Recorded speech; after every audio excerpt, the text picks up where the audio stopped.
For everybody that's been missing Zeus, here he is. We got a sprinkling of snow last night. It's cold, got cold weather for a few days, and then it's supposed to warm up and rain. I had somebody ask me, why does it always look at this rain, going to rain, has rained, is raining? Well, it's just part of the planet that we live on. Hello, little one. I don't have any food in my hands. Yeah, this is, we'll go get some.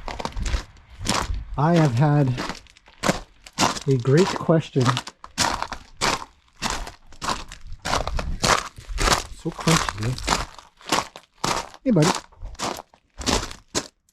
Come through quite a lot, so I thought I would answer it and get it over and done with so that I could link to this video. And the question is, how come your horses don't live together all in one spot? Hello, Lena.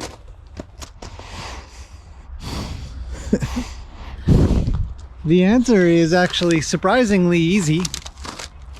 Let's go say hi to everybody while we do this conversation. The answer is, I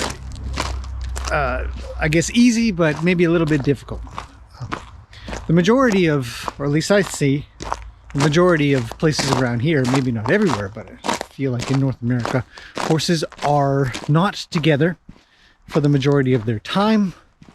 They are all stalled, or at least in separate paddocks, kind of idea. And so it's not uncommon, but to some, it is, and they live all together in one place. Well, why did I choose this here? Hello, Gracie. What are you doing? She always looks so pretty against the snow. I don't know. I mean, they all look good, but she's just got this particular look. So I wanted to answer, well, why did I choose this? Because I've tried a lot of things while living here, while building this place out, and I built this place out from scratch.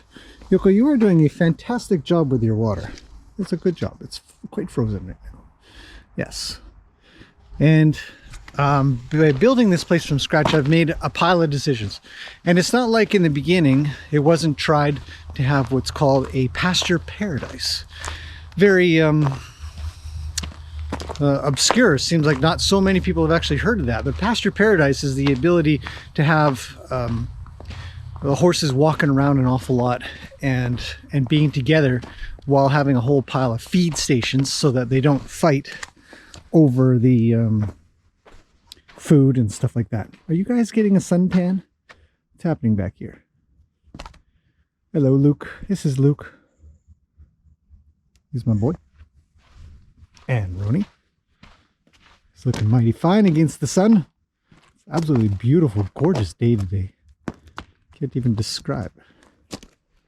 Hello, Roni. What's up, buddy?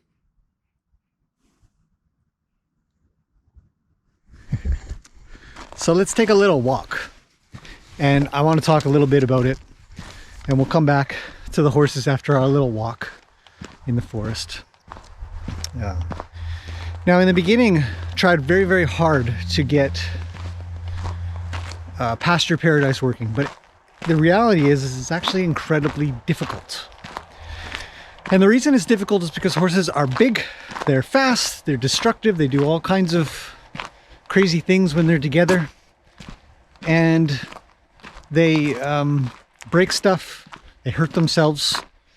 And I found over time, after practicing for a little while at this idea, found over time that it just became overwhelming in regards to maintenance, in regards to caring for the horses, because at the same time when you're doing that, or you're allowing them to do that, they're just pooping everywhere. I mean, horses don't care at all unless they're tidy horses for some reason, and generally they don't get tidy until you put them in a space where they're trying to be a little tidier.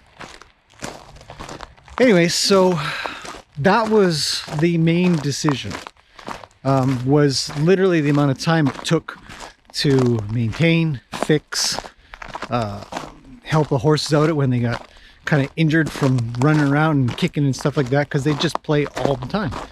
Now that's a good thing. We'd want that. Oddly enough, when I watch horses in fields, they're not doing any of that. They're just wandering around slowly. It's very unusual to see them play. But here they tended to play a lot.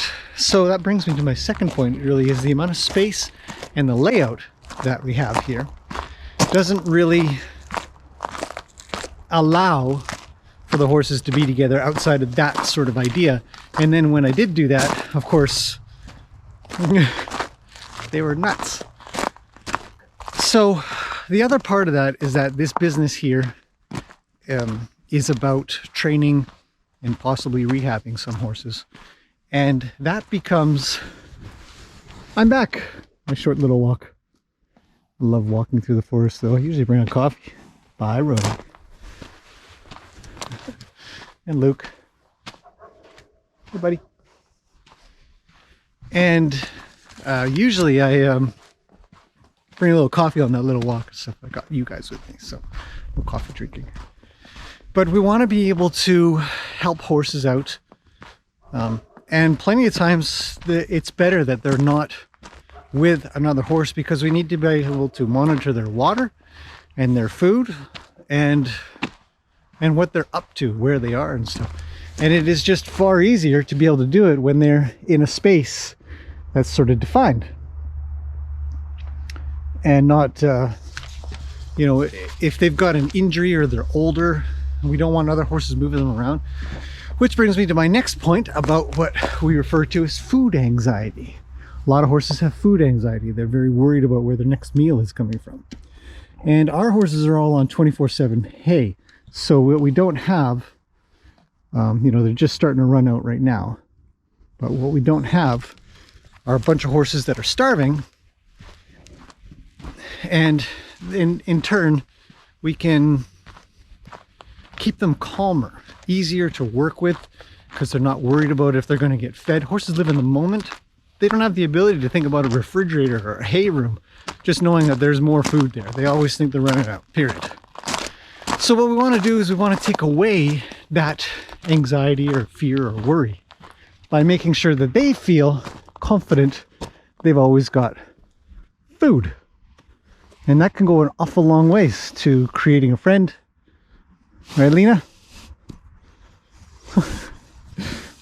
I don't know. You're so funny. I don't know. I don't want you to nibble on my hand. So that's the those are the main reasons of why the horses are apart. Just kind of go over that. What? You're talking to me. What would you like? A refill? Gotta wait. You have to be patient. The main reasons are it's way easier to maintain. I mean, it's piles easier to maintain, both for cleanup, maintenance on the paddocks, fencing, and then the health of the horses. Way easier. No two ways about it. Second thing is the health of the horses individually. We can monitor their food, we can monitor their water, and we can monitor their health a lot easier.